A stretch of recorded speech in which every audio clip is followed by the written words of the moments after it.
پاکستان کے حساس علاقے میں دہشت گردی کا منصوبہ ناکام بنایا گیا ہے۔ تمام تر شواہد سامنے آ چکے ہیں۔ اسی معاملے پر بات کرنے کے لیے ہمیں جوائن کر چکے ہیں بریگیڈیئر ریٹائرڈ حارث نواز صاحب۔ سر بہت شکریہ وقت دینے کے لیے۔ کہیے گا جس طرح سے پاک افواج کی جانب سے بار بار نشاندہی کی جا رہی تھی، اب اس کے واضح ثبوت ملنے لگے ہیں، خود اپنے منہ سے لوگ آ کے بیان ریکارڈ کروا رہے ہیں اور بتا رہے ہیں کہ انہوں نے تربیت کہاں سے حاصل کی ہے۔ بات یہ ہے کہ اس پہ تو کوئی ڈاؤٹ نہیں ہے کہ افغان انٹرم گورنمنٹ جو ہے وہ ٹوٹل سہولت کاری کر رہی ہے۔ جتنی دہشت گرد آرگنائزیشن ہے، خاص طور پہ B L A, B L F اور یہ خارجی جو ٹی ٹی پی ہے، ان کی مدد کر رہی ہے، ان کی سہولت کر رہی ہے کہ پاکستان میں وہ جا کے دہشت گردی کریں۔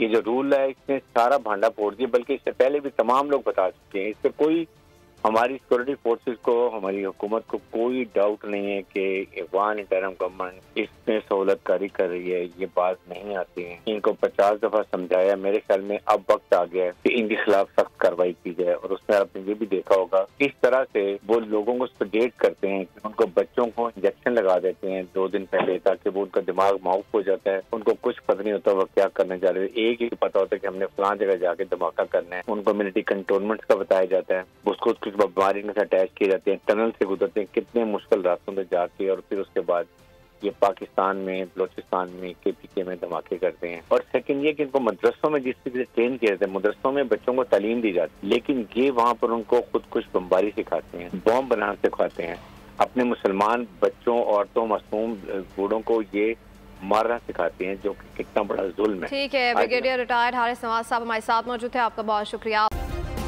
سبسکرائب کریں اور بیل دبائیں تاکہ کوئی خبر رہ نہ جائے۔